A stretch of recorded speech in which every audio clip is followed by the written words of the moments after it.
Hi, everybody, and welcome to this very special edition of the 18 Megatrends keynote. I do this keynote all the time, and this is actually an updated version that I put together recently for our Future Festival Miami conference. And what makes it very special is that it's inspired by Oprah. And this kind of format, I really like it because it combines my two favorite things, which is giving people unsolicited recommendations and trends. So let's get into it. If you're not familiar with the 18 megatrends or the 6 patterns of opportunity, we have our 6 patterns of opportunity that kind of start out this framework. And this refers to the ways in which businesses approach innovation relative to what's happening in the mainstream in their category. Now, this is a really useful tool for brands to use when it comes to brainstorming or thinking through strategy. But where I want to spend my time today is more on the consumer side of things, which is where the megatrends come in. So we have 18 of these megatrends. As you can see by the color coding, they map up to specific patterns of opportunity. And I'm going to give you 18 recommendations, one for every single megatrend. So we don't have time to waste, so let's get right into it. All right, our first pattern of opportunity is acceleration, and our megatrends within this are Catalyzation, prosumerism, and AI. Now, topic on everybody's mind, we may as well start off with AI. Truly a megatrend that needs no introduction, especially nowadays. But I wanted to bring up here one of my favorite tweets from the last couple of years. This actually came up a couple of times in our keynote presentations at Future Festival. So it shows that there's a real insight here. So it says, I want AI to do my laundry and dishes so that I can do art and writing, not for AI to do my art and writing so that I can do my laundry and dishes. And this is really consistent with what we hear from consumers and how they want to engage with AI. It's really about improving their overall quality of life rather than just purely an efficiency play. One of my favorite kind of recommendations here is a company called Encore.ai.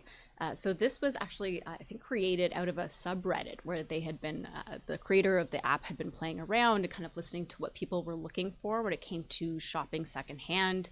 And they ended up making this really great search tool that is hyper specifically focused on finding you exactly what you're looking for secondhand, showing you all of your options of where you can purchase it and customizing it based on size, where you live, where you want to ship it to, all of that good stuff.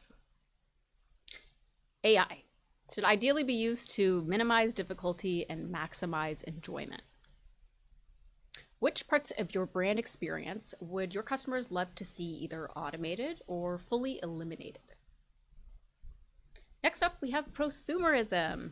This is the DIY megatrend. This is about the fact that because consumers have so much improved access to education and resources and learning nowadays, they've gotten very used and pretty adept at doing it themselves.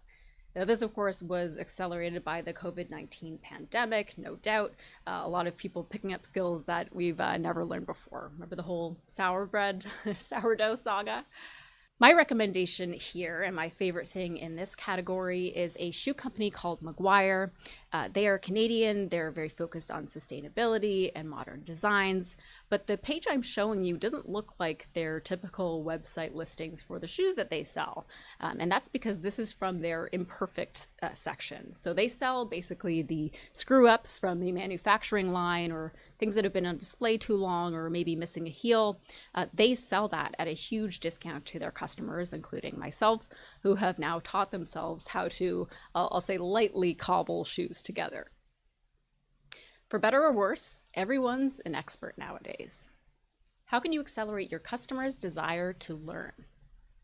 Our next megatrend is Catalyzation, and this is the megatrend that's all about improving oneself and really being the person you aspire to be, whether that be through your physical fitness or otherwise. And what we've seen occur here over the past couple of years has been quite interesting because we're seeing a bit of a wellness backlash. People are quite fed up with the demands that wellness culture has put on us, and I think that's well reflected in this tweet, which is one of my favorites of all time. I am doing the opposite of a cleanse.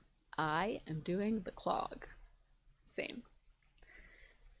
Now, in a bigger picture, people are thinking about the way that they spend their free time differently, and I'm seeing a rise in this term called rest ethic, which is kind of what you think. It's the reverse or maybe the inverse of work ethic.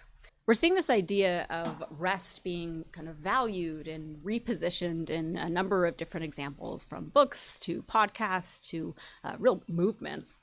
But it's best understood in relation to work ethic. So if work ethic is about completion of tasks, rest ethic is about gaining perspective while you have time spent away from those tasks. If work ethic sees rest as a form of procrastination, a rest ethic reclaims rest as a chance to incubate ideas. If work ethic is obsessed with visible busyness, then rest ethic is about having shameless distance from work. And if work ethic is about working hard, can you guess it? Rest ethic is about working smart. Modern definitions of wellness are ever evolving, so it's wise to keep attuned to what's going on in this space. What might you need to update about your strategy to align to changing lifestyle goals? All right. That takes us into our next pattern of reduction. Here we have the focus on specialization, stripping away to few layers to create more efficiency. It could be pivoting to a crowdsourced or subscription model. There's many forms this can take. Now within this, we have the megatrends of instant entrepreneurship, curation, and simplicity. Our first megatrend here, it's instant entrepreneurship, and this really refers to the products and services, particularly online, that are evening the playing field when it comes to starting one's own business. Now, there's a number of interesting case studies to look at here, but one of my favorite newcomers to this space is a company called Death to Stock. And what they do is they supply stock photo imagery, but they do so in a way that is really quite a challenger to what else is out there. They focus purely on non-AI images. Everything is very editorialized. Everything is ascribed to a specific photographer, and it's incredibly high concept, basically a more artful version of stock photo websites that are out there today. Competition is fueled by the increasing accessibility of entrepreneurship. What could you learn from small businesses in your industry? My next section is about curation, another megatrend that needs no introduction. This is reflective of a world that, as it becomes more overwhelming, there's more choices to be made, there's more options than ever before. This idea of curation and have somebody doing that guesswork for us becomes all the more appealing. Excuse me. A24 is one of my favorite companies right now in terms of how they're approaching this megatrend. And you might be wondering why I'm wearing hot dog fingers. That is because A24 has done an exceptional job curating really bizarre, obviously, but really exciting and things that really resonate with their audience when it comes to the merchandise that they sell online. So that includes these hot dog fingers, but it also includes things like the Midsommar tree topper, this ashtray, and of course, hot dog fingers.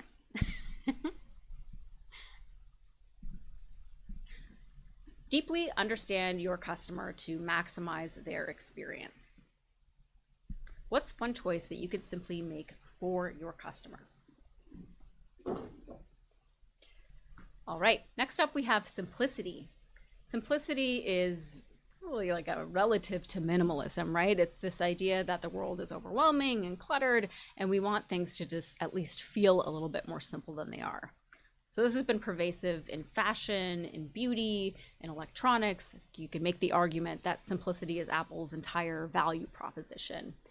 But again, like many other things, the COVID-19 pandemic accelerated a lot of the desire for this megatrend in particular, simply because the world became more unstable, more unpredictable, and people were seeking out a little bit of familiarity, a little bit of ease, frankly. The bottom line here is that we are all tired.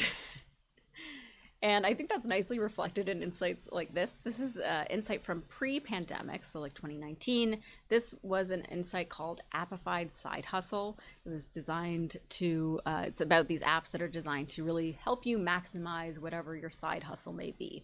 Now, in the light of day in 2025, you could see that this was once a promising insight, but the score has dropped all the way down to 4.0, which is quite low. Now, if you compare that to something like bed rotting, which is one of our more recent insights about really, it's exactly what it sounds like. you're seeing a score of 8.8. There's just a huge change happening here in terms of how people want to work and really where they want to put their effort. My advice to you when it comes to simplicity is let frustration be your guide. If you identify frustration in your customer journey, do whatever you can to eliminate it. People have enough on their plates right now. Simplicity is the power of omission.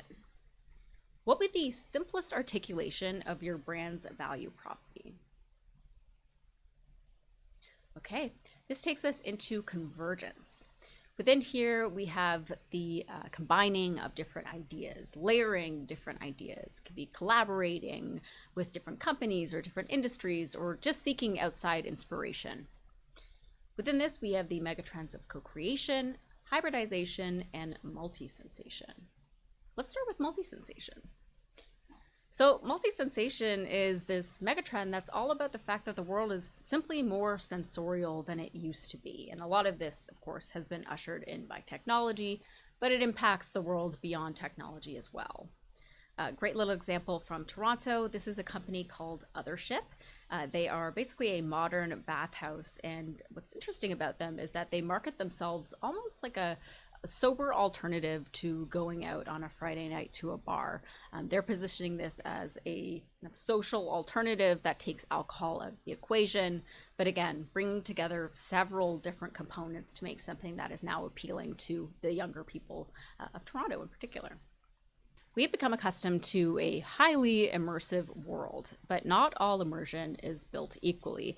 And I think that's evident in the way that VR has been pretty slow relative to expectations in terms of how consumers have really taken to that technology and some of its downfalls.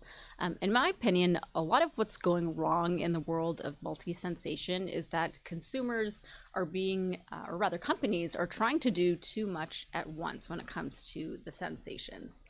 My advice to companies is to keep it simple, one sense at a time. And one company that has really mastered the art of visceral, real life, but audio storytelling is Darkfield. So Darkfield puts on these audio shows that you experience as an audience member, sitting in these shipping containers at your assigned seat. And what's interesting about the way that they run these audio shows is that as you're experiencing the story play out in your headphones, you're in complete darkness. So they shut those shipping containers, and it is a darkness that I personally don't think I've ever experienced before. It's really almost overwhelming. Your brain starts to play tricks on you, right? When you cut off different senses. It's, I could try to explain this to you all day, but I really recommend that you scan the QR code and try it at home. What they do is really elegant and really special, I think, relative to what else we see in this world. Multi-sensation is about the creation of a more visceral world. Which human senses are best aligned with your brand? Next up, co-creation.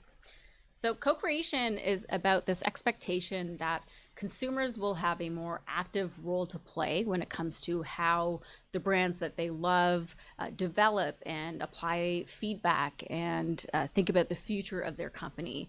Consumers are, I think, more aware of the power that they have relative to the past. And because of all the channels that we have to reach brands, we really do expect to be heard. My favorite example of this is actually from Skittles and the controversial green Skittle.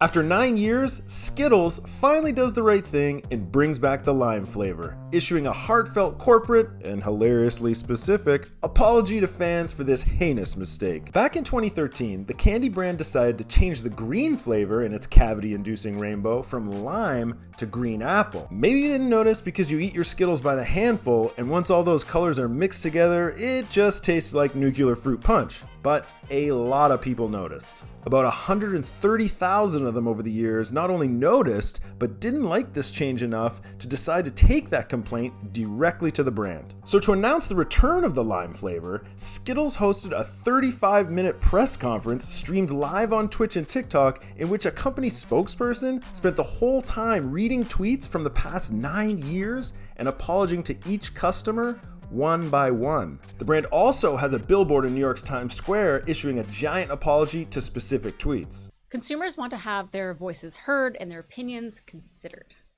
How could you more effectively solicit feedback? Next up, hybridization. All right, so hybridization is about the blurring and bringing together of different elements or services or products to create something that's really entirely new. And the really consumer insight here is that everyone loves a twofer. We love to get additional value out of the thing that we were already going to buy. And being in these trying economic times, this is, I think, all the more appealing these days. So we've seen this permeate the world of beauty and skincare and makeup as well in a very, very big way, much more demanding consumers than we've seen in the past in that category. But we also see it in the world of fashion. So this is a company called TA3, and they actually created a hybrid product between shapewear and swimwear. They've since expanded to other forms of clothing as well. Hybridization is layering ideas to broaden appeal. What's one adjacent industry that you could tap for inspiration? Our next pattern is cyclicality, and this is about what goes around comes around again eventually. This could be tapping into things like retro trends, generational trends, seasonal trends, economic trends. There's many forms that this can take. Now, our three megatrends most closely aligned with cyclicality are naturality, nostalgia, and youthfulness. Our first megatrend here is naturality. This is the desire for sustainable ingredients, sustainable products, pronounceable ingredients. Really anything natural falls into this category. Now, what I'm most excited about in this world is RAAS, which stands for Resale as a Service. So fashion brands in particular have been leveraging these RAAS services to really reduce their ecological impact on the world and give a very public-facing demonstration of their commitment to sustainability. Naturality, supporting companies in seeking experiences that ensure a better future. How could your company better show its work when it comes to sustainability? Our next megatrend here is nostalgia. Now, what I want to highlight about nostalgia here is that it becomes all the more prevalent during times of crisis because people start to crave those simpler times that they've romanticized in their minds. Now, one of the funnier and kind of like sassier ways that I've seen brands speak to this is something I like to call glory days branding. Now, my recommendation here is for Better Days Donuts, which is a donut shop in Toronto. But the reason I bring it up in the context of Glory Days revival is that their entire positioning, Better Days, is that they are bringing to life the experience of going to like Tim Hortons in the 90s for Canadians, which is obviously a very near and dear memory to my fellow Canadians and I.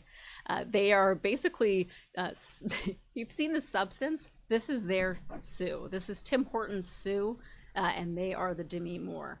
Nostalgia is going back to basics. What's a retired but enduring strategy that you could bring back? All right, next up we have youthfulness. So youthfulness is about the fact that the world has become a lot more playful in many ways, especially when it comes to the ways that businesses approach consumers. And there's a lot of things that impact this. You know, there's the digital world, the exposure to all sorts of generations online. But baby boomers are actually a huge driver of this, specifically because they are redefining what it means to grow old and are specifically kind of reshaping that to be something that's more empowering and frankly, a little bit more youthful than what we've seen in the past. One of the most interesting ways that we've seen this play out is by the almost like reclaiming and reframing of products that used to be targeted almost exclusively to older people. So for instance, you have things like the Hulkin bag, which helps you cart huge amounts of heavy products around the city. It's basically a granny grocery cart that's been made to look modern and shiny and appealing to a huge new generation of people. Age is being redefined in today's society. Which aspects of your brand feel a little bit out of date? All right, this takes us into redirection. Redirection is about subverting people's expectations. So it can look like refocusing your energy or your focus.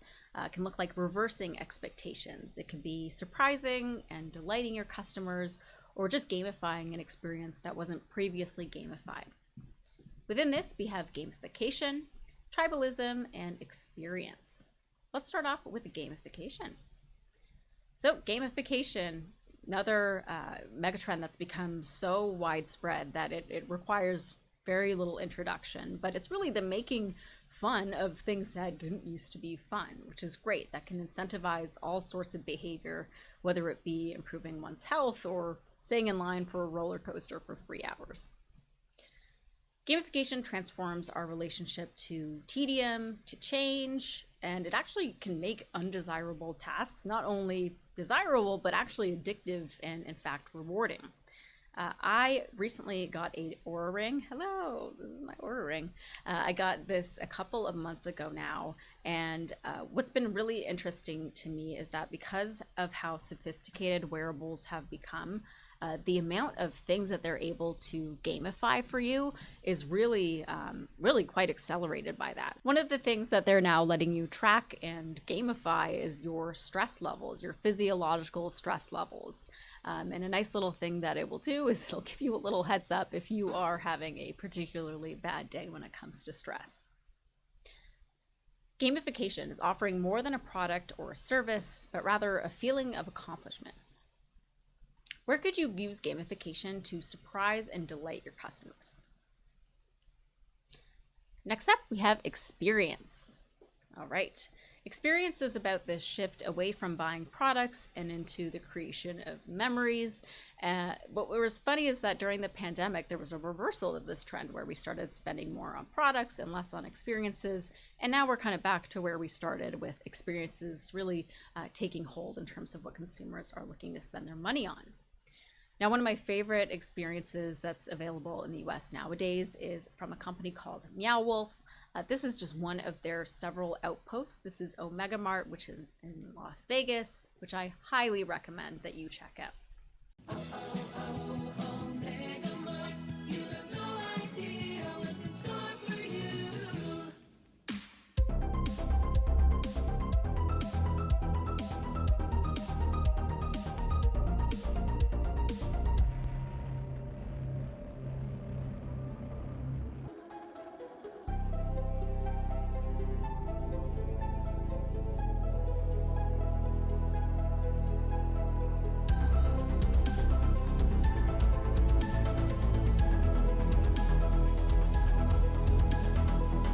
For those of you wondering, Meow Wolf Denver, this is one of their largest locations. First of all, this is what it looks like. It's gorgeous. It's 90,000 square feet large, which for those paying attention at home is about the size of the average Walmart in the US. It's also about the same size as the Queen of Versailles home in this amazing masterpiece of a documentary. Consumers' expectations around experiences are at an all-time high. What are some tactics you could use to provide a world-class sense of escapism? All right, next up we have tribalism. So tribalism is about the fact that as people, we want to get together, we want to align and understand and really communicate with people who are like-minded. This is a deep psychological need, and it drives a ton of different elements in society today. One of the big drivers of tribalism is this thing called collective effervescence. So this is a concept that was coined by Emil Durkheim, and it refers to the ways in which we feel moved and we get goosebumps and we feel connected when we're doing the same thing at the same time as a huge group of people. So people often experience this a lot in church, but increasingly they're more getting their fill from entertainment. So things like concerts, movies, whatnot. Now, the world is recovering from a collective effervescence deficit because of the pandemic, and that, of course, has informed a lot of the super ritualistic entertainment that we see permeating the world of pop culture. Things about the Barbie movie, people getting dressed up.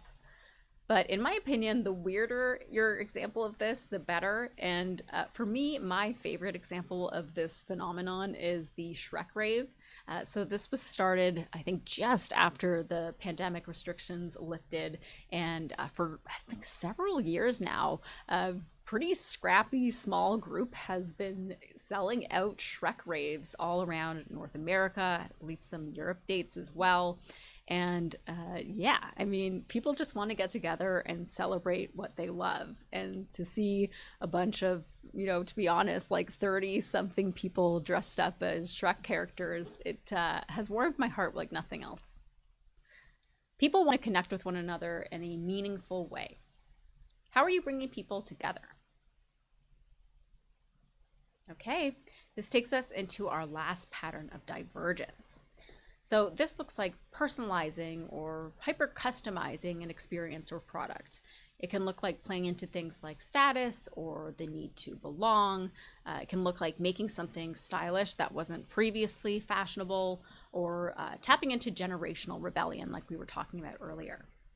Within this, we have authenticity, personalization, and many-to-many. All right, let's talk personalization, because there is a lot of, I think, nuanced updates here that are related to AI specifically. So there are a number of new, incredible AI-enabled personalization platforms. Among them is this platform called Mindtrip. This basically creates AI-generated experiences for you when it comes to travel, and it also really enables group travel in a way that is more convenient and less frustrating than ever before.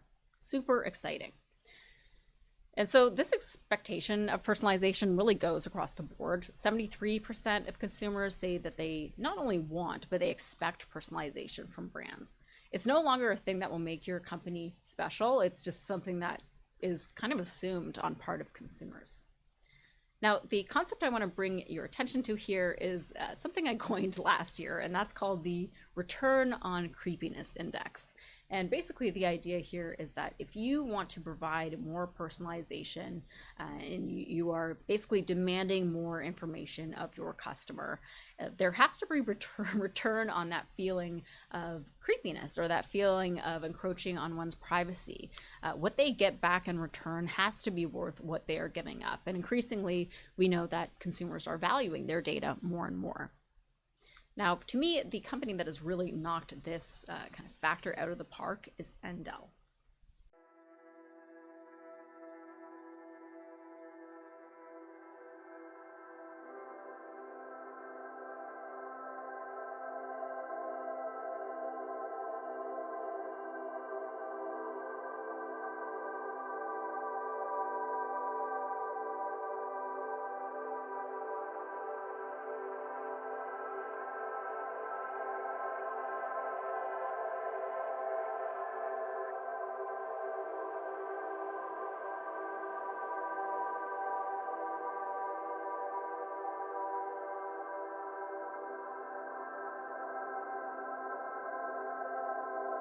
Personalization, no longer a luxury, but a baseline expectation. What would the absolute most personalized version of your brand or product or service look like? Next up, we have authenticity. Authenticity is our megatrend that is perhaps updated the most frequently, because the way that people define authenticity and what that looks like, sounds like, feels like, changes, it feels like, on a month-to-month basis, depending on what's going on in culture. Let's talk about authenticity and content. And for this one, I want to spotlight my favorite documentary of all time, Love Has Won, The Cult of Mother God.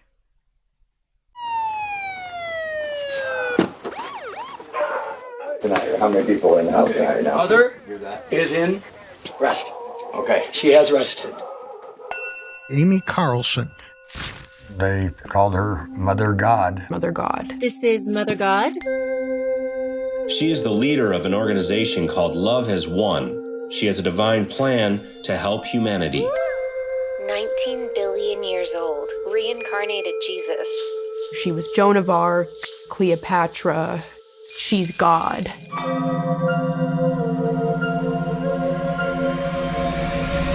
This is Mother God and the Earth Allies. You are not alone, and we love you. I was struggling with addiction. Rape, torture, abuse. That puts you in a black hole that you just can't see light out of. I was able to see her true unconditional love. She healed people. It was enticing. We are here to shine the light on truth, and together walk out of the prison of illusion. Exit the matrix. She believed she was the Messiah for this age of humanity. She was always training us, going on live streams every day. We had to organize as a team. Pumpkin spiced body butter. Love That's One Essentials. They found a way to monetize their operation. More people wanted to come. That's when the drama started to kick off. The one thing about Mom is that she was going to attract some of the worst beings on the planet. What's your name? Father of all creation. We were born as conscious co-creation, as Father, Mother, God. She said, "You're brilliant." I had never heard that phrase in my life pertaining to me. What you might have noticed about that trailer is that at no point do you hear from a cult specialist or somebody who's just an academic on the subject of what we're talking about. They literally only interview people who have been in the cult or are actively in the cult in question. And because of that really narrow focus on people who are truly plugged in, it truly makes for a better piece of art and entertainment. Modern definitions of what's real are ever evolving. So prepare for a more skeptical world. All right, this brings us to our last megatrend on many-to-many. Many-to-many is about the fact that we're living in a more interdependent world, and because of that, there's a peer-to-peer and a many-to-many economy as opposed to what we've seen in the past. One of my favorite ways that this shows up in consumer behavior is people typing in a question to Google, but then writing Reddit at the end, just to see the more conversational tone, the more human-based version of the advice that they're seeking. Reddit actually, I think this past week or two, they rolled out a new section called Answers that is basically a search engine within Reddit that gets you those answers that you're looking for. But my absolute favorite example of this is the Toronto Cat Tour, which was, yes, inspired by the Minneapolis Cat Tour. Thank you for the inspiration. Very, very well done. And if you are from a company that is at all related to pets, cats, whatever, I highly recommend that you get involved and start sponsoring these events.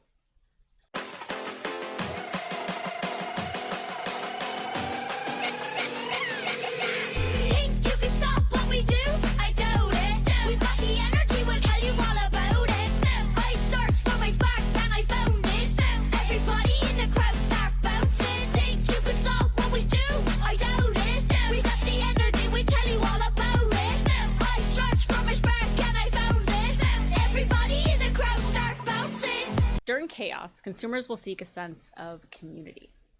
How can you be a champion of local businesses? All right, that takes us through Divergence and through the entire Megatrends. Thank you for coming along this journey with me. I hope you got a few good recommendations and a lot of insight into our 18 Megatrends. Join us next time, and thank you for having me. Bye.